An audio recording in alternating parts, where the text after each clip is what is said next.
জি24 ঘন্টায় বাংলা এট 5 নিয়ে আমি সব্যসাচী আপনাদের সঙ্গে আমরা আজকে যে নিয়ে আলোচনা তাতে আসবো। তবে তার আগে যে খবর পাওয়া যাচ্ছে, সন্দীপ ঘোষের বিরুদ্ধে যে আর্থিক তছরূপের অভিযোগ উঠেছিল তা নিয়ে যে সিট গঠন হয়েছিল সেই গোটা বিষয়টা তদন্তভার সিবিআইয়ের হাতে দিয়ে দিয়েছিল হাইকোর্টের রাজশ্রী ভরদ্বাজের সিঙ্গেল বেঞ্চ। তা নিয়ে ডিভিশন বেঞ্চের দ্বারস্থ হয়েছিলেন সন্দীপ ঘোষ।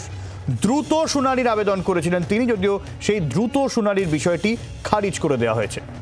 অর্ণবাংশু রয়েছেন আমাদের সঙ্গে, অর্ণবাংশুর কাছ থেকে আপডেট নিয়ে নেবো। অর্ণবাংশু, শুভসাচী, সেটা হচ্ছে যে কিছুক্ষণ আগে যে সিবিআই তদন্তের নির্দেশ দিয়েছে কলকাতা হাইকোর্টের বিচারপতি রাজশ্রী ভরদ্বাজ, সেই নির্দেশ আটকাতে তড়িঘড়ি ডিভিশন বেঞ্চে দ্বারস্থ হয় সন্দীপ ঘোষ, প্রাক্তন প্রিন্সিপাল। সেই আবেদন তিনি করেন যে দ্রুত শুনানি দরকার, কারণ কালকে কিন্তু সিবিআই কে সমস্ত নথি হ্যান্ড ওভার করবে এসআইটি। সুতরাং সেই আবেদন নামঞ্জুর করলো কলকাতা হাইকোর্ট, অর্থাৎ সেই আবেদন ফেরালো কলকাতা হাইকোর্টের ডিভিশন বেঞ্চ। সন্দীপ ঘোষের বক্তব্য যে আমাকে মামলায় পার্টি না করে আমি এই কলেজের প্রিন্সিপাল ছিলাম, আমার বিরুদ্ধে অভিযোগ, তাহলে আমাকে কেন শোনা হবে না। মামলাকারীর বক্তব্য যে একজন অভিযুক্ত কোনোভাবে চয়েস করতে পারে না যে কোন ইনভেস্টিগেশন এজেন্সি ইনভেস্টিগেশন করবে। সুতরাং রেগুলার বেঞ্চ অর্থাৎ প্রধান বিচারপতি এদিন বসবে আগামী সোমবার, সেদিন তাকে রেগুলার ফর্মে কিন্তু আবেদন করতে হবে কলকাতা হাইকোর্টের ডিভিশন বেঞ্চে। এমনটাই পরামর্শ দিল কিন্তু জাস্টিস হরিশ ট্যান্ডনের ডিভিশন বেঞ্চ। অনেক ধন্যবাদ অর্ণবাংশু।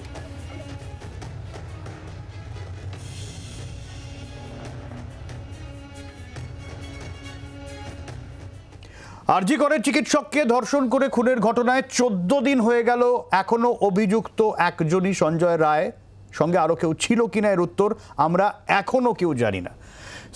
সিবিআই জিজ্ঞাসাবাদ করছে, ঘন্টার পর ঘন্টা আরজি করের প্রাক্তন অধ্যক্ষকে জিজ্ঞাসাবাদ করা হচ্ছে, পলিগ্রাফ টেস্ট করাতে চাইছে। সঞ্জয়ের পলিগ্রাফ হবে, সন্দীপ ঘোষ সহ আরো 4 চিকিৎসকের পলিগ্রাফের চেষ্টা করা হচ্ছে। তার মানে কি এই ঘটনায় একাধিক ব্যক্তি জড়িত?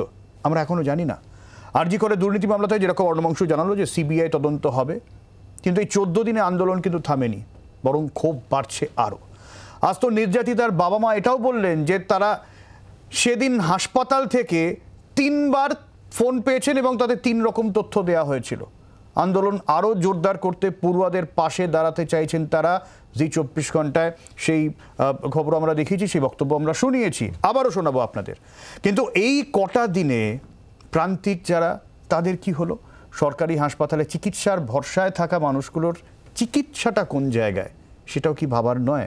এখন রাজ্যের অনেক সরকারি হাসপাতালে কর্মবিরতিতে জুনিয়র ডাক্তাররা রয়েছেন, কর্মবিরতি এখনও চলছে আরজি করে, আন্দোলন চলছে, কিন্তু চিকিৎসাটা, এইটা নিয়ে আন্দোলনকারীরা কি ভাবছেন? আজ সিবিআইয়ের সঙ্গে তারা কথা বলবেন। কবে কর্মবিরতি তারা তুলবেন তা নিয়ে যেমন প্রশ্ন উঠেছে, তেমনি কর্মবিরতি কি প্রত্যাহার করা উচিত, এই নিয়ে আমরা প্রশ্ন করেছিলাম এবং এই নিয়ে আমরা কথা বলবো। আমাদের সঙ্গে রয়েছেন বিজেপির বিশ্বপতি মুখোপাধ্যায়, তিনি পেশায় চিকিৎসক। আমাদের সঙ্গে তৃণমূলের মৃত্যুঞ্জয় থাকবেন, আমাদের সঙ্গে থাকবেন মানস কুমটা চিকিৎসক, এবং ডাক্তার অনুপম ভট্টাচার্য রয়েছেন আমাদের সঙ্গে, তিনি আরজি করের প্রাক্তনীয়। শুরুতে আমরা স্বাস্থ্য ভবন থেকে আজকে যে বক্তব্য রাখা হলো আন্দোলন তোলার জন্য, সেটা শুনব। Our resident doctors are backbone of our health services in the medical colleges, and their absence has seriously affected patient services in different tertiary and secondary care hospitals across the state. It must be appreciated that the poor patients who are dependent on government hospitals are especially affected. Honorable Supreme Court has also requested doctors to join the normal duties. We once again appeal to our resident doctors that they must return to their services. The government upholds the dignity of our medical professionals in the highest order. We request that the normalcy in the patient services must be restored immediately in interest of large population which is suffering due to the protracted agitation. Thank you. নিঃসন্দেহে প্রচুর মানুষ তারা সমস্যার মধ্যে পড়ছেন, কিন্তু বারবার একের পর এক তথ্য সামনে আসছে যখন, কিছুটা হলেও সেই রাগ ক্ষোভ আরও নতুন করে বেড়ে উঠছে। এবং আজকে নির্যাতিতা যিনি, তার মা সরাসরি জানিয়ে দিলেন যে তিনিও চাইছেন আন্দোলনকারীদের সঙ্গে আরজি করে গিয়ে বসতে, তাদের পাশে থাকতে।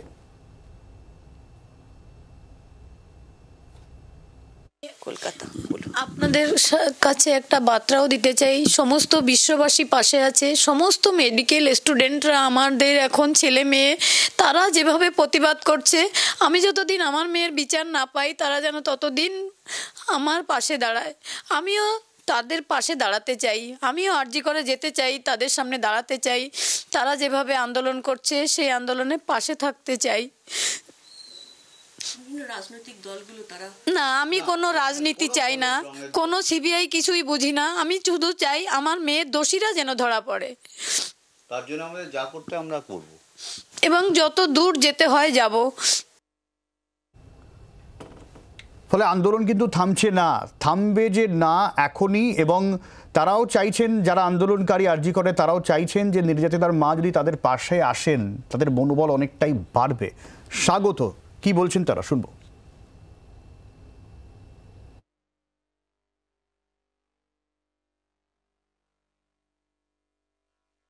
ওনার সাথে মানে সবচেয়ে বেশি খারাপ জিনিসটা ওনার সাথে, উনি নিজের মেয়েকে হারিয়েছেন।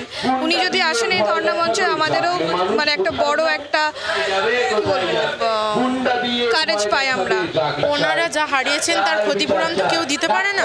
এবার ওনারা যদি মনে করেন যে এখানে এসে বসলে তাদের একটু শান্তি হবে, তাহলে সেটা তাদের ব্যক্তিগত ব্যাপার। আমরা তো এটা তো ওপেন মঞ্চ, প্রোটেস্টের জন্য যে চায় সেই যোগদান করতে পারে। তাকে আভূমি প্রণাম জানাবো যদি তিনি আমাদের সঙ্গে এসে দাঁড়ান। আমি জানি যে তিনি যদি আমাদের পাশে এসে নাও দাঁড়াতে পারেন, ফিজিক্যালি, মেন্টালি, ইমোশনালি তিনি আমাদের মধ্যেই রয়েছেন, তিনি আমাদের সঙ্গেই রয়েছেন। আমরা কল্পনাও করতে পারবো না নিজের একমাত্র সন্তানকে হারানো, নিজের একমাত্র কন্যাকে হারানোর যে কষ্ট, যে বেদনার মধ্য দিয়ে তিনি যেতে চাইছেন। তিনি যদি আমাদের এই আন্দোলন মঞ্চে এসে দাঁড়ান, তাহলে আমাদের যে জাস্টিসের দাবি, সেই জাস্টিসের দাবি আরও বেশি পূর্ণ হয়ে উঠবে, আমাদের এই আন্দোলন আরও বেশি পূর্ণ হয়ে উঠবে, এটাই আমরা মনে করি।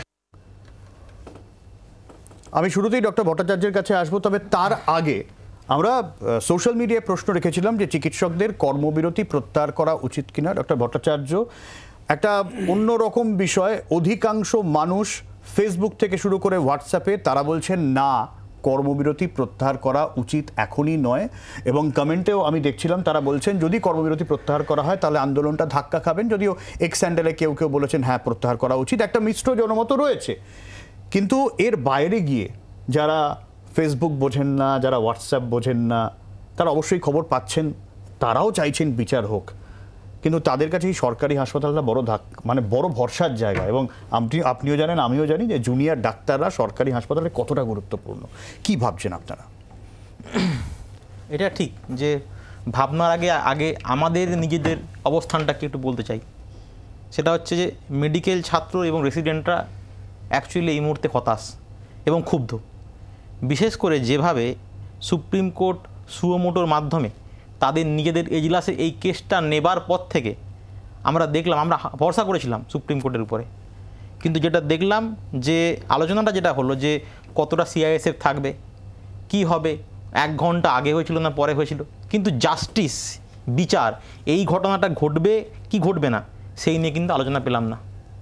যেটা আমাদের দুটো বিষয় ছিল, এক এই ঘটনার বিচার এবং চিকিৎসকদের নিরাপত্তা। হ্যাঁ, তো এই যে বিচার এবং নিরাপত্তার প্রশ্নটা, আমাদের প্রশ্ন এখন এইটাই যে সিআইএসএফকে এখানে নিয়োগ করা হয়েছে, এরা কি সব দিন আমাদের নিরাপত্তা দেবেন?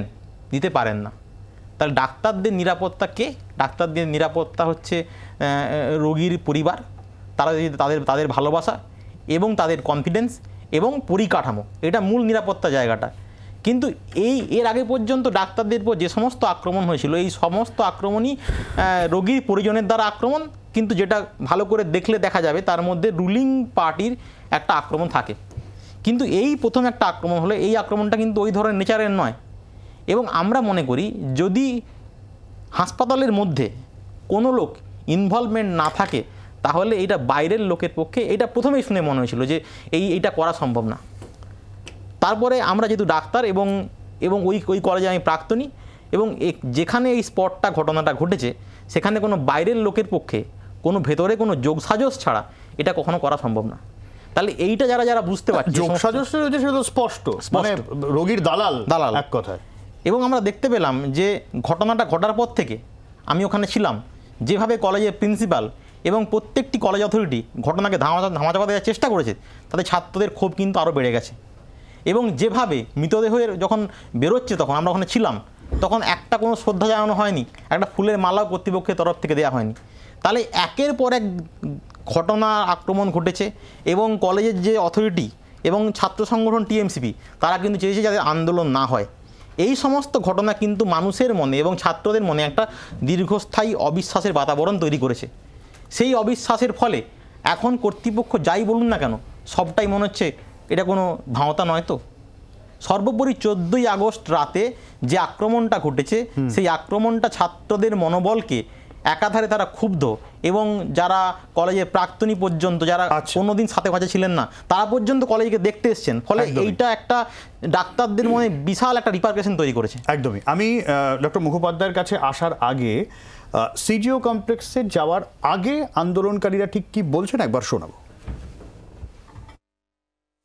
যে যেটাই বলুক না কেন, সাধারণ মানুষ তো আমাদের কাছে আসে, সাধারণ মানুষ তো আমাদের সাথে এসে কথাবার্তা বলে, তাদের যেটা রেসপন্স সেখান থেকে কোনোভাবেই মনে হচ্ছে না যে তারাও চাইছে যে আন্দোলনটা কোনোভাবে বন্ধ হোক। আমরা এরকম রিজিড হয়ে বসে নেই যে আমরা মৃত্যুকাল অবধি এখানে থাকবো, সেটা যেমন নয়, কিন্তু আবার হচ্ছে যে বিচার তো আমরা চেয়েছিলাম, সেই বিচারের গতি প্রকৃতি কী সেটা তো আমাদেরকে জানতে হবে যে আদৌ এই জায়গা থেকে সুনির্দিষ্ট কিছু ফলাফল আমরা পাবো কি পাবো না। এই জায়গাটাতে যতক্ষণ না আমরা আস্থা পাচ্ছি ততক্ষণ অবধি কর্মবিরতি চলবে। যে মুহূর্তে এই জায়গায় ফিরবো সেই মুহূর্ত থেকেই কাজে ফিরবো। ফলে সিবিআই এর কোর্টে কিন্তু বল এবং ছাত্রছাত্রীরা মনে করছেন যদি সিবিআই তদন্তে কিছুটা অগ্রগতি দেখাতে পারেন তাহলে তারা কর্মবিরতি প্রত্যাহার করলেও করতে পারেন। এবং শুধু ছাত্রছাত্রীরা নন, গোটা বাংলার মানুষ তাকিয়ে আছে সিবিআই এর দিকে। এবং আজকে তৃণমূলের তরফ থেকেও একটা ভিডিও পোস্ট করা হয়েছে, তারাও প্রশ্ন তুলেছে সিবিআই এতদিন ধরে কি করছে। প্রথমেই আমি ডাক্তার হিসেবে বলি বা ওই ছোট ছোট আমার সন্তানসম বাচ্চাগুলোর দিকে বলি, তাদের প্রত্যেকটি ডাক্তারই কাজ করতে চায়, কখনোই তারা কাজ বন্ধ করতে চায় না। তার পরিস্থিতির সম্মুখীন তারা, এমন একটা ভয়াবহ পরিস্থিতি, সেখানেতে না করলে উপায় নেই। আমি অনুপমবাবুর সঙ্গে সম্পূর্ণ রকম সহমত এ ব্যাপারে।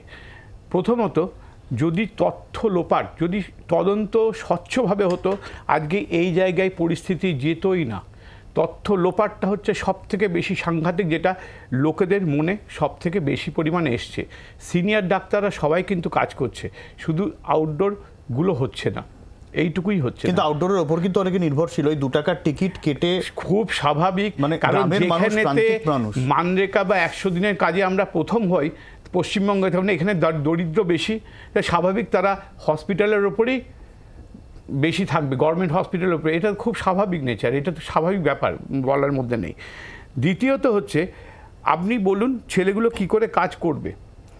এই অপরাধ এফএসএম বই হিসেবে একজন দ্বারা হয় না, যদি না সে অজ্ঞান অবস্থায় থাকে বা তাকে মেরে দিয়ে তারপরে করা হয়, একজনের দ্বারা এরকম নোংরা কাজ করা সম্ভব। নিঃসন্দেহে ডক্টর মুখোপাধ্যায়, এই বিষয়গুলো নিয়ে আমরা এই প্রশ্ন আমাদের আছে না, আমি প্রশ্ন থাকবে, আমি শুধু কিন্তু আমাদের প্রশ্ন হচ্ছে যে আমি সিবিআই কি করছে এতদিন। আমি বলছি আপনাকে আমাকে 2 মিনিট টাইম দিন। আমি শুধু জিনিসটা বলছি, এই যে ছেলেগুলো কাজে যাচ্ছে না বা আপনি বলছেন, ওরা জানে এর মধ্যে কোনো ডাক্তারও ইনভলভ থাকতে পারে, খুব কাছের লোকও থাকতে পারে। আমি তার সঙ্গে সবাই মিলে কাজ করবো, সেই পাশের লোকটাই যে এই অপরাধের সঙ্গে যুক্ত কিনা আমি জানি না, আমার মনস্তত্ত্বের উপর বিশাল চাপ পড়বে। যদি চিকিৎসার ভুল হয়, আপনি যেটা বলছেন নিঃসন্দেহে, আমি কিন্তু যদি চিকিৎসায় ভুল হয় তখন তো আমি এটাকে একদম ডিফাই করছি না, এটা একদম ভাবনা চিন্তা অত্যন্ত স্বাভাবিক। আর একটা কথা, সিবিআই যে বলছেন খুব ভালো কথা, সিবিআই 3rd ডিগ্রি দিতে পারে না। আপনি চাল ডালেতে মিশিয়ে দিয়ে বললেন খিচুড়ি বানাবেন না, চাল ডাল আলাদা করে ডাল আর ভাত রান্না করো, এটাতে সময় লাগবে। আপনি যেটা বলছেন নিঃসন্দেহে চিকিৎসকদের ক্ষোভ রাগ এটা স্বাভাবিক, কিন্তু যতক্ষণ না পর্যন্ত এটা কনক্লুশন হচ্ছে ততক্ষণ যদি কর্মবিরতি চলে, আমরা জানি না কতদিনে কনক্লুশন হবে। না, সুপ্রিম কোর্টের নেক্সট হিয়ারিং আরো বেশ কিছুদিন পরে, সম্ভবত যদি ভুল না করি 5 তারিখ। আমি খুব আপনাকে ভালোভাবে বলছি, এই কর্মবিরতি খুব তাড়াতাড়ি তারা তুলে নেবে 100%। কোনো ডাক্তার এরকমভাবে কখনোই রাখবে না, কিন্তু স্বচ্ছতার অভাবের জন্যই এই জিনিসটা হচ্ছে। সুপ্রিম কোর্টে মামলাটা নিয়ে আরও জিনিসটাকে ঘুরিয়ে দিয়েছে, জিনিসটা ঘুরিয়ে দেওয়ার জন্য আরও বেশি প্রবলেম হচ্ছে। 100% এই চিকিৎসারা কখনোই এরমভাবে করবে না, তারা পুরো তুলে নিতে পারে, কিন্তু আপনাকে প্রথম ভাবতে হবে তার মনস্তত্ত্বের উপর চাপ পড়ছে তাদের উপরে, তাদের কিছু একটা ডেফিনেট দিতে হবে। সিবিআই কতদিন তদন্তে লাগবে আমিও বলতে পারবো না, কারণ আমি তদন্তের সঙ্গে কোনোভাবে যুক্ত নই, কিন্তু এইটুকু বুঝতে পারছি যে সরকার এই তথ্য চাপার চেষ্টা করেছে, তো স্বাভাবিকভাবে একটু সময় লাগবেই। না তাহলে এই জায়গা থেকে মৃত্যুঞ্জয় যদি এই ক্ষোভটা থেকে থাকে তাহলে তো মানে আপাতত আমি বিচার তো হবে সেটা নিয়ে আন্দোলন চলছে, ঠিক আছে, কিন্তু আমি যে প্রশ্ন তুলছি সাধারণ মানুষ তারা কবে সব ডাক্তারদের পাবেন এটা বিষ বাও জলে, এবং তার দায় অনেকাংশে প্রশাসনকে নিতে হবে। প্রথমেই বলি যে দেখুন, এমন এত জঘন্য ঘটনা এই কলকাতার বুকে ঘটেছে, একটা নারকীয় পাশবিক ঘটনা। আমরা সবাই চাই যে এই ঘটনার সাথে যে বা যারা যুক্ত তাদের সর্বোচ্চ শাস্তি হোক। এবার কথা হলো যে সেই শাস্তির দাবি, শাস্তির জন্য পথে নামা, আন্দোলন, ক্ষোভ, জুনিয়র ডাক্তারদের যে লড়াই, আন্দোলন প্রত্যেকটা থাকবে। আমরা বলছি না, কখনো তৃণমূল কংগ্রেস বলছে না যে জুনিয়র ডাক্তাররা ক্ষোভ, আন্দোলন থাকবে না, পথে নামা থাকবে না। আমরা বলছি প্রত্যেকটা থাকুক, কিন্তু ডাক্তার যারা তারা তো রোগীদের সেবা দেওয়ার জন্যই আছেন, এবং হাসপাতালের উপরে যারা, সরকারি হাসপাতালের উপরে যারা নির্ভরশীল তারা অধিকাংশই হলো প্রান্তিক মানুষ। সেই প্রান্তিক মানুষের পরিষেবাটা যদি না পায়, আজকে সুপ্রিম কোর্ট অবধি বলছে যে আপনারা এখানেই তো দ্বন্দ্ব মৃত্যুঞ্জয়, প্রান্তিক মানুষের কথা তুমি বলছো, আমিও বলছি, কিন্তু চিকিৎসকরাও তারাও তো তাদের সুরক্ষা দেখবে। একদম একদম ডেফিনেটলি। এবার কথা হলো এই যে অনুরোধটা সুপ্রিম কোর্ট বলেছে, সারা ভারতবর্ষ জুড়ে আন্দোলন হচ্ছিল, প্রায় সবাই প্রত্যাহার করে নিচ্ছে। এবার পশ্চিমবঙ্গের কথায় আসি। এবার সুপ্রিম কোর্টে একটা সুমোটো মামলা রুজু হয়েছে, সেখানে এর আগেও হিয়ারিং হয়েছে, আমরা দেখলাম গতকালও হিয়ারিং হয়েছে। এবার আগের হিয়ারিংয়ে ন্যাশনাল টাস্ক ফোর্স গঠন করে দেওয়া হয়েছে। সেই টাস্ক ফোর্স গঠন করার সময় সুপ্রিম কোর্টের যে রায়তে তাতে পরিষ্কার উল্লেখ আছে। আর আমি একটু আটকাছি, ছবি যে দেখাচ্ছি যে চিকিৎসকের প্রতিনিধি দল তারা সিবিআইয়ের সঙ্গে কথা বলতে যাবেন, তারা সিবিআইয়ের সাথে বৈঠক রয়েছে তাদের আজকে। আমি বলবো, 1 মিনিট আসছে। হ্যাঁ, আমি যেই পয়েন্টটা বলছিলাম যে সুপ্রিম কোর্ট একটা ন্যাশনাল টাস্ক ফোর্স গঠন করতে গিয়ে সেখানে প্রত্যেকটি জায়গায় যে বলছে ডক্টরদের সেফটি, সিকিউরিটি সারা ভারতবর্ষ জুড়ে কম্প্রোমাইজ হয়েছে। পশ্চিমবঙ্গের ঘটনা উল্লেখ করতে গিয়ে তিনি অর্ডারে মে মাসের বিহারের ঘটনা উল্লেখ করেছে, আগস্ট মাসের হায়দ্রাবাদের ঘটনা উল্লেখ করেছে। আমি সুপ্রিম কোর্টের অবজারভেশন কথা বলছি। সুপ্রিম কোর্টের অবজারভেশনে 7 নম্বর পয়েন্টে লেখা আছে যে মহিলাদের প্রতি মানে ডক্টর যারা হেলথ প্রফেশনাল তাদের হসপিটালে তাদের কলিগদের দ্বারা এবং তাদের সিনিয়রদের দ্বারা সেক্সুয়ালি হ্যারাসমেন্ট হয়। এটা সুপ্রিম কোর্টের অর্ডারে মানে আগের হিয়ারিংয়ের অর্ডারে পরিষ্কারভাবে উল্লেখ আছে। তাদের সেফটি, সিকিউরিটি, মিনিমাম হাইজিন, তাদের যে রেস্ট, সব কিছুর জন্য কিছু অর্ডার দেওয়া হয়েছে এবং ন্যাশনাল টাস্ক ফোর্স গঠন করে দেওয়া হয়েছে। এবার ডাক্তারদের যে পশ্চিমবঙ্গের ক্ষেত্রে যে দাবিগুলো করা হচ্ছে সেই দাবিগুলো অধিকাংশটাই আমাদের স্বাস্থ্য দপ্তর মেনে নিয়েছে। এইবার আমাদের বক্তব্য, মৃত্যুঞ্জয়, রোজ নতুন নতুন তথ্য সামনে আসছে। না, ডাক্তারবাবু যে বলছে, আমি মৃত্যুঞ্জয় আমি বলছি ডাক্তারবাবু বলছেন যে আচ্ছা বিরতির পরে যদি আমাকে ডাক্তারবাবু অনেকগুলো এবং রোজ যদি নতুন নতুন তথ্য উঠে আসে যে হাসপাতাল থেকে একবার নয় 3 বার ফোন করে 3 রকম কথা বলা হয়েছিল, সেখানে ক্ষোভ তো আরো বেড়ে যায়। এবং আমার বিষয়টা হচ্ছে যে তাদের প্রান্তিক মানুষগুলো সমস্যায় পড়ে যাচ্ছে। তুমি ডাক্তারদের দিকে বলতে পারছো না ওরা কর্মবিরতি তুলে দিক, কারণ ওরা নিরাপত্তাহীনতায় ভুগছে, নতুন নতুন তথ্যের সমস্যা হচ্ছে। বলেছি যে ক্ষোভ থাকবে, আন্দোলন থাকবে, কিন্তু তার সাথে স্বাভাবিক পরিষেবা দিতে। আমাদের সঙ্গে ডক্টর মানস গুমটাও রয়েছেন, আমি ডক্টর গুমটার কাছেও আসবো, তবে একটা বিরতির সময় হয়ে গেছে, ফিরে আসবো বিরতির পর, সঙ্গে থাকুন।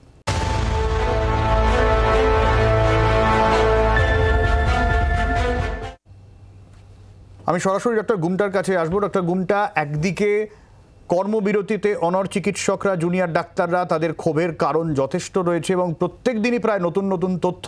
অন্যদিকে এটাও ঠিক, প্রান্তিক মানুষ তারা সমস্যার মধ্যে রয়েছেন। কোন জায়গায় দাঁড়িয়ে গোটা বিষয়টা? কবে উঠবে কর্মবিরতি, আপনার কি মনে হয়?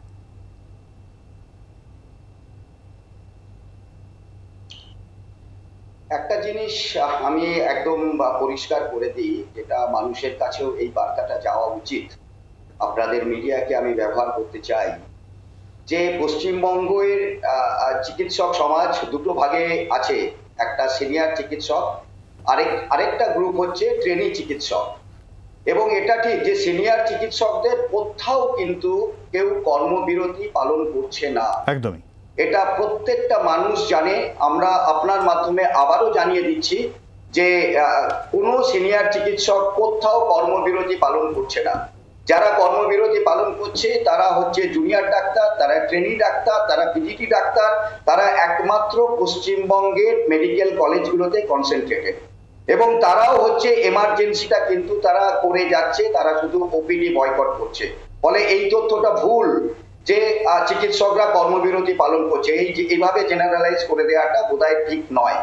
তার সঙ্গে আমি আরেকটা জিনিস বলতে চাই যে একটা আন্দোলন শুরু হয়েছিল এবং ভয়ঙ্কর জনরোষ, এই জনরোষের কারণগুলো 1, 2, 3, 4 করে যদি আমরা আলোচনা করি তাহলে খুব সংক্ষেপে যদি বলেন যে ওইখানে ঘটনা ঘটার পর কেউ কোনো আধিকারিক, স্থানীয় আধিকারিক তারা বলে দিলেন এটা আত্মহত্যা। তারপরে আমরা দেখলাম যে ওখানে পিডব্লিউডি যারা আধিকারিক আছে তারা যেখানে ঘটনা ঘটেছে সেখানকার ঘর বাড়ির দেয়াল ভাঙতে শুরু করলেন। তারপরে আমরা দেখলাম যে আরজি করের মধ্যে ঢুকে সমস্ত এভিডেন্সকে মুছে দেওয়ার জন্য হচ্ছে দুষ্কৃতীরা তারা ঢুকে গেল।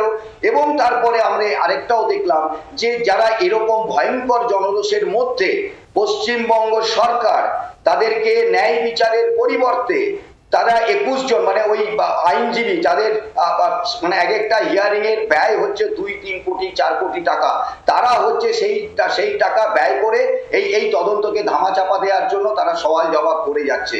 তাহলে যে ক্ষোভগুলো আছে যে প্রতিটি দুষ্কৃতীকে চিহ্নিত করতে হবে, প্রতিটি অপরাধীকে চিহ্নিত করতে হবে, যারা ভাঙচুর করেছিল চিহ্নিত করতে হবে, শাস্তি দিতে হবে এবং ন্যায় বিচার দিতে হবে, এবং সুপ্রিম কোর্টে বিচার দেওয়ার পরিবর্তে তারা কিভাবে বিষয়টাকে আসাপ করা যায় তার প্রচেষ্টা করে যাবে।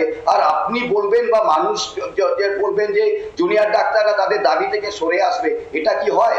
আমরা যারা জুনিয়র ডাক্তারদের আন্দোলনের সঙ্গে যারা আমি বলিনি, না না না না প্লিজ প্লিজ প্লিজ প্লিজ মিসকোট করবেন না প্লিজ। একবারও আমি বা কেউ দাবি করেনি যে তাদের দাবি থেকে সরে আসুক, কেউ দাবি করেনি।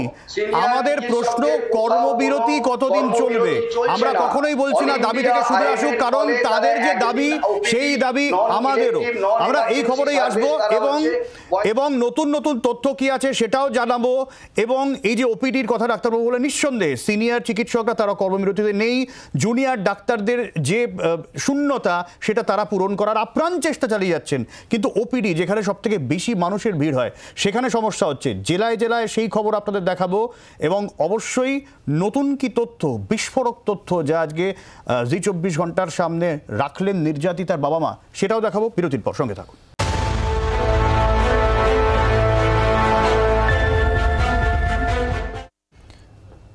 আমরা চেষ্টা করব জেলায় জেলায় কি পরিস্থিতি জানার জন্য।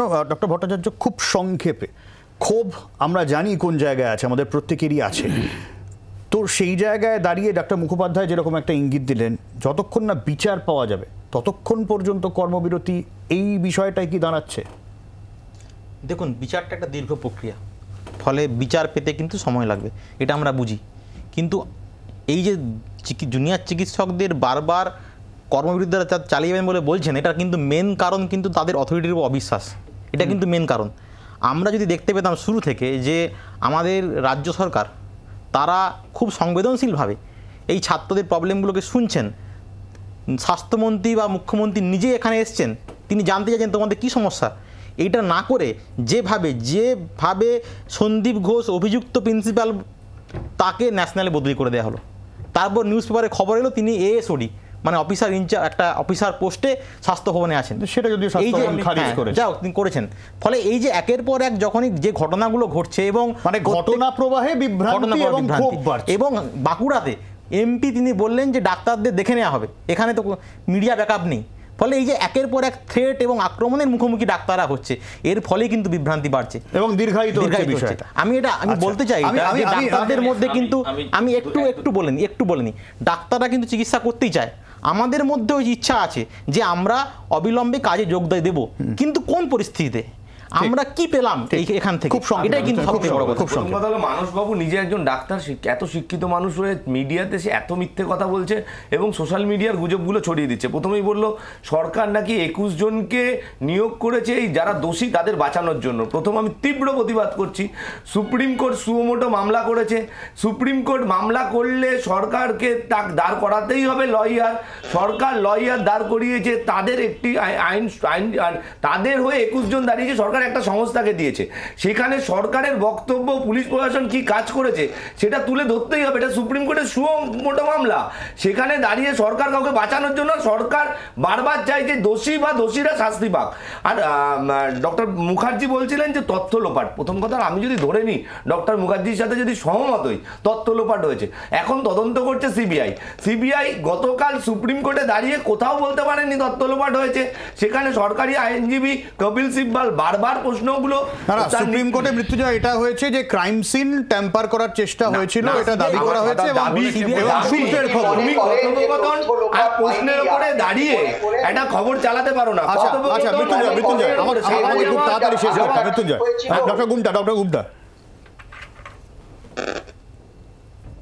ডক্টর গুমটা। হ্যাঁ, এই যে বলছেন না যে সুপ্রিম কোর্টে 21 জন আইনজীবীকে লাগিয়েছে তারা আমাদেরকে ন্যায় বিচার দেওয়ার জন্য, আমি যিনি এই প্রশ্নটা করলেন আমি তাকেই না এই প্রশ্নটা করতে চাই, আপনিও কি মনে করেন যে কপিল সিবালকে লাগিয়েছেন যে ন্যায় বিচার করার জন্য? আপনি কি মনে করেন যে যারা আত্মহত্যা ঘটিয়েছিল তারা ন্যায় বিচার? দেখুন ডাক্তারবাবু, আপনার রাজনৈতিক পরিচয় আছে, আপনি অরাজনৈতিক নন। বাংলার মানুষ জানে আপনি অরাজনৈতিক নন। কেন মিথ্যে কথা বলছেন? ওখানে সরকারকে প্রশ্ন করবে সুপ্রিম কোর্ট, সরকার কি আপনাকে পাঠাবে? সরকার কি আপনাকে পাঠাবে? আচ্ছা দেয়াল ভেঙেছে, সরকারকে আপনাকে পাঠাবে? দেওয়াল ভেঙেছে সুপ্রিম কোর্ট। ডক্টর গুমটা, আমি আসবো, আমি সিবিআই বলুক, আরে সিবিআই বলুক, আমি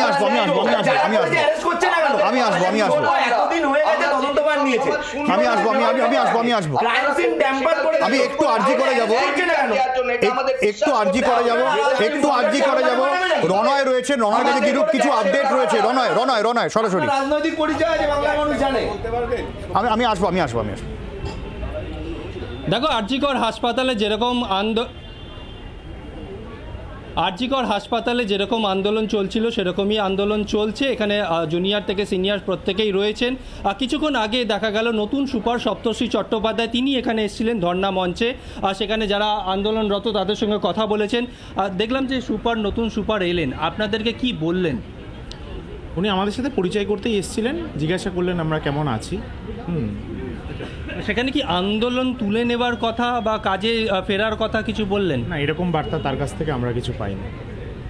আচ্ছা, সুপ্রিম কোর্ট আমাদের এটা গোটা রাজ্য জুড়েই হচ্ছে। ইতিমধ্যে 300-র বেশি থানাতে বিক্ষোভ কর্মসূচি চলছে বা হয়েছে। আমরা ঘোলা থানাকে কেন বেছে নিয়েছি বা বিরোধী দলনেতাকে দল কেন পাঠিয়েছে, সেখানে থানার সামনে যে সংক্ষিপ্ত পথসভা হবে সেখানে আমি এই বিষয়টা বিস্তারিতভাবে বলব। কারণ আমাদের ডাক্তার বন্টির বাড়ি এই থানা এলাকায়। আমরা ঘটনার পরে, ময়না তদন্তের পরে এখানে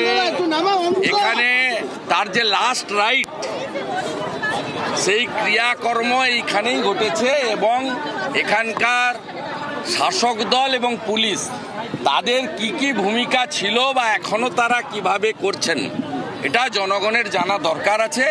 সেখানে সবাই সংক্ষিপ্তভাবে আমি বলার চেষ্টা করব। চলুন। দাবি এক, দফা এক, দফা এক, দাবি এক।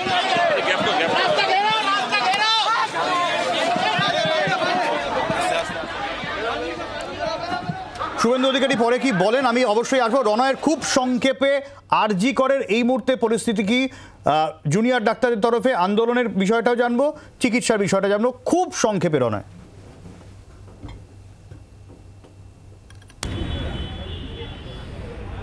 দেখো, নতুন সুপার এসেছিলেন ধর্ণা মঞ্চে, তিনি কথা বলেছেন, এখানে যে সমস্ত চিকিৎসকরা রয়েছেন তাদের সঙ্গে কথা বলেছেন, শুধুমাত্র তাদের সঙ্গে আলোচনা করেছেন বা তাদের সঙ্গে দেখা করেছেন, আর কিছু নয়। আন্দোলন চলছে এখনো পর্যন্ত, নতুন সুপার এলেন, কি কথা হলো? কথা বলতে সেরকম আন্দোলনের ব্যাপারে তেমন কিছু কথা হয়নি, কিন্তু উনি আশ্বাস দিলেন যে জিনিসগুলো দ্রুত সমাধান হবে, তা আমরাও আশাবাদী। আদালত তো বলছে যে কর্মবিরতি তুলে নিয়ে গিয়ে কাজে ফিরতে, কি বলবেন? আদালত আদালত বলেছে আমাদের কর্মবিরতি নিতে, সেরকম স্পেসিফিক্যালি কথাটা প্রথমত বলেননি, এবং আমরা আমাদের দাবি যেগুলো না মানা না পর্যন্ত আমরা আন্দোলন এই মুহূর্তে তোলার চিন্তা করছি না। আমাদের দাবিগুলো আন্দোলন চলবে অবশ্যই। দেখো একদমই আন্দোলন কিন্তু চলবে, আন্দোলন জারি যেরকম রয়েছে সেরকমই থাকবে, এমনটাই কিন্তু জানানো হচ্ছে। একদমই রনয়, আমি পরে তোমার কাছে আবারও আসবো। আপাতত আমি একটু জানি আমাদের সঙ্গে 3 প্রতিনিধি রয়েছেন, আমি একটু জেলার হাসপাতালগুলো ঢুমেরে আসবো এবং প্রত্যেকে বলছি খুব সংক্ষেপে। সোমা রয়েছেন আমাদের সঙ্গে মুর্শিদাবাদে, নকিব ডায়মন্ড হারবার থেকে রয়েছেন, আর শিলিগুড়ি থেকে রয়েছেন উত্তরবঙ্গ মেডিকেল কলেজ নারায়ণ সিংহ রায়। আমি শুরুতে নকিবের কাছে আসবো। কি পরিস্থিতি জেলা হাসপাতালে নকিব, খুব সংক্ষেপে? দেখো সব্যসাচী, তোমাকে প্রথমে বলে রাখি, ডায়মন্ড হারবার যে মেডিকেল কলেজ এবং হাসপাতাল আছে সেখানটায় যে চিকিৎসার বিষয়, সেই চিকিৎসা বিষয়ে কিন্তু জুনিয়র ডাক্তাররা এখন তারা কর্মবিরতি চালিয়ে যাচ্ছে, কিন্তু আউটডোর যে বিভাগ বন্ধ নেই, তাদের যে এমার্জেন্সি যে খুলে আছে সেখানে কিন্তু চিকিৎসা চলছে। এই যে কাজ, যেমন জুনিয়র ডাক্তাররা কবে তারা বসবে এবং জুনিয়র ডাক্তাররা তারা চিকিৎসা কতটা পরিষেবা দেবে, আমাদের মধ্যে জুনিয়র ডাক্তাররা একজন আছে ডায়মন্ড হারবার মেডিকেল কলেজে, আমরা একটু জেনে নেবো এখানে যে কি আপনারা আন্দোলন চালিয়ে যাবেন, চিকিৎসাটা কতটা দেবেন? আন্দোলন এক অংশে চলছে আমাদের মেডিকেল কলেজে, পিজিটি, হাউস স্টাফ, টিএনবি যারা আছেন তারা চালিয়ে যাচ্ছেন। এর সাথে সাথে আমাদের এমার্জেন্সি আউটডোর সার্ভিস এগুলো আমাদের চলছে, সিনিয়র ডক্টররা তাদের পরিষেবা দিচ্ছেন, রোগী পরিষেবা চলছে, কোনো অসুবিধা নেই। জুনিয়র ডাক্তাররা এখন আসছে না, এখন সিনিয়র ডক্টররাই পুরো সামনে নিচ্ছেন। একদমই নকি, ফলে বোঝা যাচ্ছে যে সিনিয়র ডাক্তারদের কিন্তু যথেষ্ট চাপ নিয়ে কাজ করতে হচ্ছে। নারায়ণের কাছে যাবো। নারায়ণ,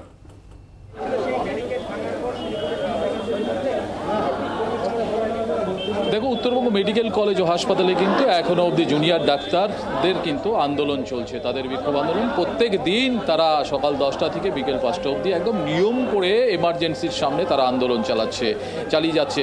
এবং তার পাশাপাশি বলে রাখি, এই মুহূর্তে শিলিগুড়ির সমস্ত থানাতেও কিন্তু একইভাবে আন্দোলন চলছে, সেই জায়গাতেও রয়েছি আমি, সেটাও একটু দেখানোর চেষ্টা করব। একই ইস্যুতে, আরজিকর ইস্যুতে শিলিগুড়ি থানার সামনে বিক্ষোভ আন্দোলনে বসেছে বিজেপির কর্মী সমর্থকরা। তারা প্রথম ব্যারিকেড, শিলিগুড়ির থানার অদূরে একটি ব্যারিকেড, সেই ব্যারিকেড ভেঙে দ্বিতীয় ব্যারিকেড অর্থাৎ শিলিগুড়ি থানার সামনে যে বিজেপির আন্দোলন চলছে, অন্যদিকে জুনিয়রদের কর্মবিরতি চলছে।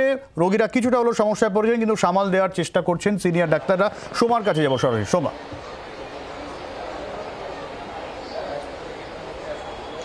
দেখো, মুর্শিদাবাদ মেডিকেল কলেজ হাসপাতালেও কিন্তু ছবিটা প্রায় একই রকম। এখানেও যেমন জুনিয়র ডাক্তারদের কর্মবিরতি চলছে, কিন্তু জরুরি পরিষেবা অব্যাহত রয়েছে। এবং মুর্শিদাবাদ মেডিকেল কলেজ হাসপাতাল শুধুমাত্র মুর্শিদাবাদের মানুষরা আসেন তা কিন্তু নয়, আশেপাশের বিভিন্ন জেলা থেকে যেহেতু মানুষরা আসেন, তাদের কিন্তু আসার সংখ্যা অনেকটা কমেছে। অর্থাৎ এক ঝটকায় কিন্তু রোগীর সংখ্যা অনেকটা হলেও কমেছে, কিন্তু জরুরি পরিষেবা চালু রয়েছে। এবং তোমাকে জানিয়ে রাখি, জুনিয়র ডাক্তাররা বিকেল 4টে থেকে তারা আলোচনায় বসেছেন মেডিকেল কলেজের সঙ্গে, এই সমস্যা কিভাবে সমাধান করা যাবে সেই রফাসূত্র খোঁজার জন্য। পাশাপাশি যারা রোগীরা এসেছেন তারা কিন্তু অনেকেই চিকিৎসা পাচ্ছেন না। একটু কথা বলবো, আপনি কোথা থেকে এসেছেন? আমি মুর্শিদাবাদ খড়গ্রাম থেকে। কে ভর্তি রয়েছে আপনার? আমার ছেলে। চিকিৎসা পাচ্ছেন? চিকিৎসা আজ 3 দিন ধরে হয় না। কিসের অসুখ নিয়ে? সাপে কাটা। আপনি কোথা থেকে এসেছেন? আমি এসেছি ঝাড়খণ্ড থেকে। তো আমার চিকিৎসা মোটামুটি হচ্ছে, আমাদের রেফার করা আছে কলকাতা। তো কলকাতাতে ডাক্তার বলছে ঝামেলা চলছে, তো একটু ঝামেলাটা ক্লিয়ার হোক, তার বাদে তোমাদেরকে কলকাতা রেফার করব। তুমি শুনতেই পেলে যে রোগীরা সত্যি সমস্যায় পড়েছেন, রেফার করা হয়েছে কিন্তু একদমই সমস্যা কিছুটা রয়েছে। চিকিৎসকরাও সামাল দেওয়ার চেষ্টা করছেন, সমস্যা কখন কাটে সেই অপেক্ষায় রোগীরা। এবং যেরকম নারায়ণ আমাদের দেখাচ্ছিল যে থানার সামনে বিক্ষোভ, আজ ঘোলা থানার সামনে শুভেন্দু অধিকারী, এবং জায়গায় জায়গায় বিজেপি কর্মী সমর্থক তাদেরও বিক্ষোভ চলছে। থানা ঘেরাও কর্মসূচি বিজেপি।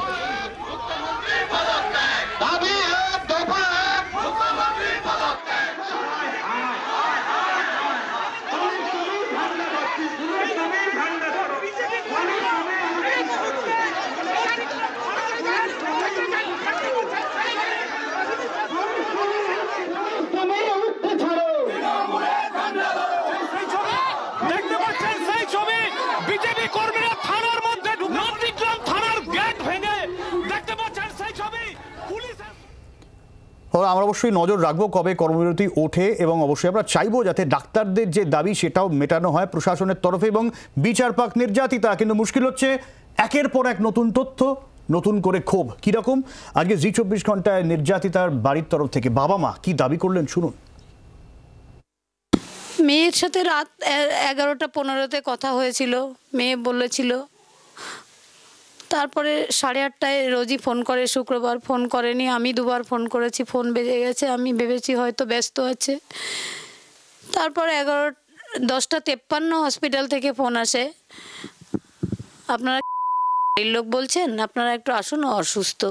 তখন ওর বাবা আবার ফোন করে 10:53, মানে শুক্রবার সকাল 10:53। তারপর আমি আবার ফোন করি, ফোন করলে ওনারা বলেন ওনাকে এমার্জেন্সি নিয়ে যাচ্ছে। আমি কি ডাক্তার যে আমি বলবো কি হয়েছে, আপনারা তাড়াতাড়ি আসুন। কিছুক্ষণ পরে আবার ফোন এলো, এবার আমি করার পরে উনি কেটে দিলেন। তারপরে আবার কিছুক্ষণ 2-3 মিনিট পরেই আবার উনি ফোন করছেন, অ্যাসিস্ট্যান্ট সুপার বলছি আপনার মেয়ে মনে হচ্ছে সুইসাইড করেছে। তখন আমরা তো এমনিতেই ব্যস্ত হয়ে গাড়ি নিয়ে বেরোচ্ছিলাম, মেয়েরই গাড়ি বাড়িতে ছিল। ড্রাইভারকে সঙ্গে সঙ্গে ডেকে নিয়ে এসে গাড়িতে করে চলে গেলাম হসপিটালে। 1 ঘন্টার মধ্যে হসপিটালে পৌঁছে গেছি। এবার তারপরে হ্যাঁ পরপর 3বার উনিই করেছিলেন, এবং পরে মানে অ্যাসিস্ট্যান্ট সুপারই। হ্যাঁ, তারপরে আমি করেছিলাম। তারপরে আবার উনি রিপিট ফোন করে বললেন, এবং কিছুক্ষণ পরে একজন পুরুষ কণ্ঠ ফোন করেছিল, বলে আপনারা আসছেন তো? আমি হ্যাঁ আসছি।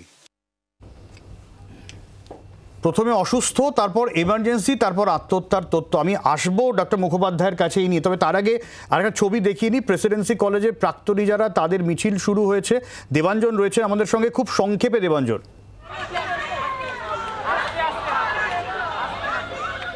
একদমই যে আরজিকর কাণ্ডে নির্যাতিতা,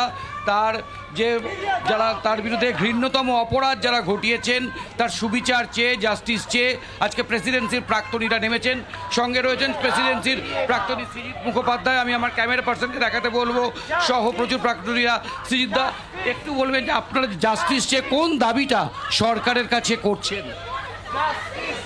দাবি তো বলাই আছে যে প্রত্যেকটা মানুষ যারা এইটার মধ্যে জড়িত, প্রত্যক্ষ এবং পরোক্ষভাবে সবার শাস্তি হোক, এবং সুষ্ঠুভাবে অনুসন্ধান কমপ্লিট করা হোক, এবং যত তাড়াতাড়ি সম্ভব তাদের শাস্তি হোক। ধর্ষণের শাস্তি মৃত্যু, এই কথাটা বারবার উঠে আসছে, এটাকে কি আপনি সমর্থন করবেন? যদিও স্ট্যাটিস্টিক্যালি মৃত্যুদণ্ড ধর্ষণের সংখ্যা কমায় না, কিন্তু ব্যক্তিগতভাবে আমি সমর্থন করি, মানে ধর্ষণের শাস্তি মৃত্যুদণ্ড হিসেবে। ধর্ষণের শাস্তি মৃত্যুদণ্ড সমর্থন করছেন সৃজিত, প্রেসিডেন্সি প্রাক্তনী, এবং প্রেসিডেন্সি প্রাক্তনীদের মিছিল হচ্ছে, এবং মুখ্যমন্ত্রী মমতা বন্দ্যোপাধ্যায় থেকে শুরু করে অভিষেক বন্দ্যোপাধ্যায় প্রত্যেকে তাই চাইছেন। কিন্তু সমস্যাটা কোথায় হচ্ছে, এবং এই যে বিস্ফোরক তথ্য, 3বার ফোন, 3 রকম, সেটা নিয়েও আলোচনা করব। তবে একটা বিরতি নিতেই হচ্ছে, বিরতির পর প্রত্যেকের কাছে আমি আসব এর উত্তর খুঁজতে। একদিকে কর্মবিরতি চলছে, অন্যদিকে এই ধরনের নতুন নতুন তথ্য এবং ক্ষোভ। ফিরে আসছি বিরতির পর, সঙ্গে থাকুন।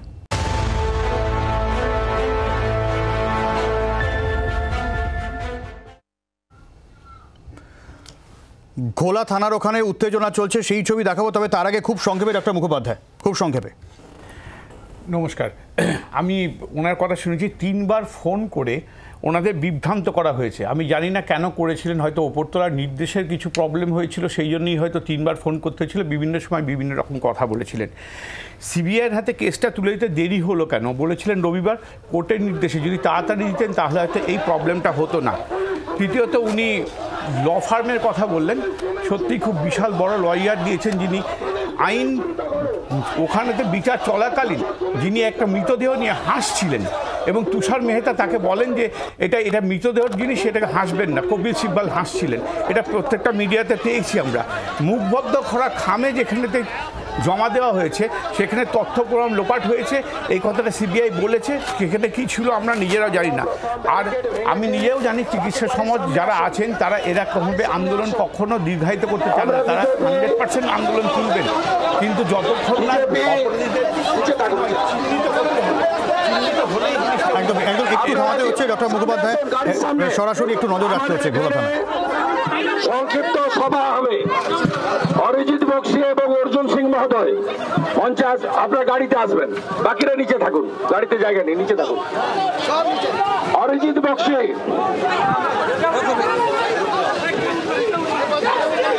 আপনার গাড়ির সামনে চলে আসুন। খুব সংক্ষেপে মৃত্যুঞ্জয়, খুব সংক্ষেপে। দেখুন, প্রথম কথা হলো যে অ্যাসিস্ট্যান্ট সুপার কি বলেছেন বা সুপার কে ফোন করেছেন, আমরা তদন্ত করছে সিবিআই। কোনো কিছু যদি কেউ ধামাচাপা দিয়ে থাকে, কেউ যদি তদন্তে কোনো কিছু প্রভাবিত করে থাকে, সিবিআই এখনো অ্যারেস্ট করছে না কেন? আমরা তো বলছি অ্যারেস্ট করুন, অ্যারেস্ট করে তারপরে তাকে জিজ্ঞাসাবাদ করুন। আমরাও তো এই দাবিটা করছি, অ্যারেস্ট করে জিজ্ঞাসাবাদ করুন। যদি মনে হয় কেউ তদন্তে প্রভাবিত করতে চেয়েছে, তদন্তকে আটকাতে চেয়েছে, এইসব বাজারে খাইয়ে দিয়ে, মানুষকে মিথ্যে কথা খাইয়ে দিয়ে বলার জন্য, প্রভাবিত করার জন্য, কালকে লাইভ স্ট্রিমিংটা এখনো অ্যাভেলেবেল আছে। কপিল সিব্বল কি বলেছে, কোন পরিপ্রেক্ষিতে এসেছে, সেখানে সেগুলো পরিষ্কার আছে। আমি ওগুলো সময় নেই বলে বিস্তারিত যাচ্ছি না। আবারও বলছি, শান্তিপূর্ণ মিছিল গতকাল সুপ্রিম কোর্ট বলে দিয়েছে যে কেউ করতে পারে, কিন্তু শান্তিপূর্ণ মিছিলের সাথে সাথে তদন্ত করছে সিবিআই। বারবার এটা মনে রাখতে হবে, সিবিআই লাস্ট অ্যারেস্ট যেটা হয়েছে সেটাও কিন্তু কলকাতা পুলিশের করে দেওয়া। তারপরে একজনকে অ্যারেস্ট করতে পারেনি এবং বলতেও পারেনি কেউ তদন্ত প্রভাবিত করেছে, তদন্ত ধামাচাপা করতে দিয়েছে। কেউ যদি করে থাকে, আবারও আমি রিপিট করছি, তদন্ত ধামাচাপা বা কিছু, যেই হোক অ্যারেস্ট করুন। আর ডক্টরদের কাছে হাত জোর করে অনুরোধ, আপনারা এবার রোগী পরিষেবাটা স্বাভাবিক করুন। ডক্টর গুমটা,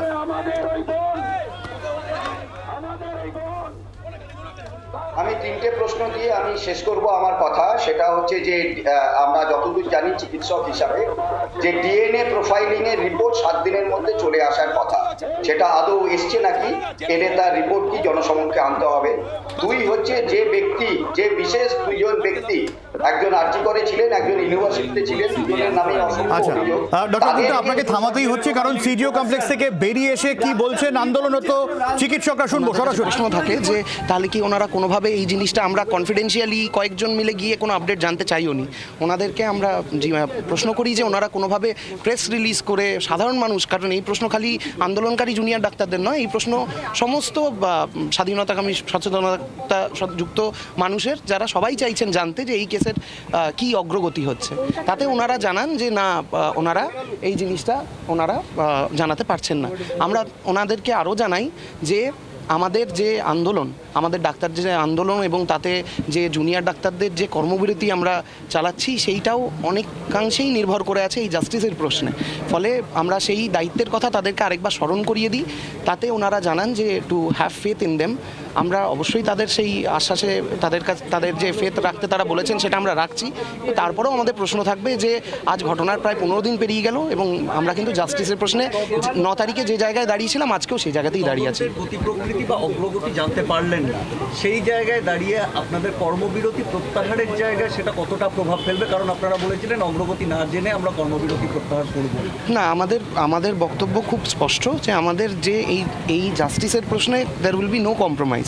ফলে আমাদের যে কর্মবিরতির যা আমাদের স্ট্যান্ড ছিল সেই স্ট্যান্ড একই থাকছে। আমরা সমস্ত মেডিকেল কলেজে যে কর্মবিরতি, জুনিয়র ডাক্তারদের কর্মবিরতি যেটা চালিয়ে যাচ্ছিলাম, সেটা আমরা চালিয়ে যাব। এবং একই জায়গায় আমি আবার মনে পড়িয়ে দিতে চাই, কারণ বিভিন্ন জায়গা থেকে বিভিন্ন অপপ্রচার চালানো হচ্ছে যে সরকারি হাসপাতালগুলো বন্ধ, স্বাস্থ্য পরিষেবা ভেঙে পড়ছে, এই বলে যে জুনিয়র ডাক্তারদের আন্দোলনের উপর যে চাপ সৃষ্টি করার চেষ্টা হচ্ছে, এই অপচেষ্টাকে আমি একেবারে ধূলিসাৎ করে দিতে চাই। জানিয়ে দিতে চাই যে আমাদের সিনিয়র ডক্টররা, আমার স্যাররা প্রত্যেকে এখনও এমার্জেন্সি থেকে শুরু করে আউটডোর সমস্ত পরিষেবা, ইনডোর পরিষেবা যারা ভর্তি আছেন সেটা তারা চালিয়ে যাচ্ছেন। ফলে ফলে ফলে ফলে আমি বলে নিই এই বার্তাটা সাধারণ মানুষের কাছে যাওয়া খুব প্রয়োজন যে যে সরকারি হাসপাতাল মোটেও বন্ধ নেই, সেখানে সার্ভিস যেরকম চলছে। জুনিয়র ডাক্তারদের যে কর্মবিরতি চলছে সেটা আমরা যে ফর্মে চালাচ্ছিলাম সেই ফর্মেই চালিয়ে যাব। আপনাদের পরামর্শ দিচ্ছে বারবার প্রত্যাহার করতে, সেটাও তাহলে কোথাও কি আপনারা সেটাও মানে ইগনোর করছেন? না সুপ্রিম কোর্টেই আছেন সন্দীপ, যেটা দাবি আপনারা করছিলেন যে কেন ওকে স্বাস্থ্য ভবনে ওএসডি পদে নিয়োগ করা হচ্ছে, তো সেইগুলো বলছেন যেগুলো ভুল খবর। তো আপনারা তারপরেও কি কর্মবিরতি চালিয়ে যাবেন? না, আমি বুঝলাম না, আপনি কি বুঝলাম না। কালকে একটা বলা হচ্ছিল আপনাদের তরফ থেকেই যে ছাত্ররা দাবি করছিলেন যে সন্দীপ ঘোষকে স্বাস্থ্য ভবনে ওএসডি পদে নিয়োগ করার একটা খবর তারা শুনেছেন, তাই সেটা তারা মানতে চাইছেন না। আজকে প্রেস মিট করে স্বাস্থ্য ভবন থেকে নারায়ণ সরব নিগম জানিয়েছেন যে তিনি ওরকম কোনো দায়িত্বে বহাল হননি, তিনি ছুটিতেই আছেন। তো সেই পরিপ্রেক্ষিতে আপনাদের কি বক্তব্য? আপনারা তারপরেও কি কর্মবিরতি চালিয়ে যাবেন? এবং তার সাথে অ্যাড করে দিই, সুপ্রিম কোর্ট যেখানে রিকোয়েস্ট করছে যে আপনারা স্বাভাবিক ছন্দে ফিরে আসুন। অর্থাৎ কর্মবিরতির সিদ্ধান্ত থাকলো, চিকিৎসা পরিষেবা স্বাভাবিক রাখারও চেষ্টা চলছে, এমনটাই দাবি আন্দোলনকারীদের। সিবিআই এর তরফে কি আপডেট আসে নজর থাকবে। আপনাদের এই পর্যন্ত সঙ্গে থাকুন 24 ঘন্টা।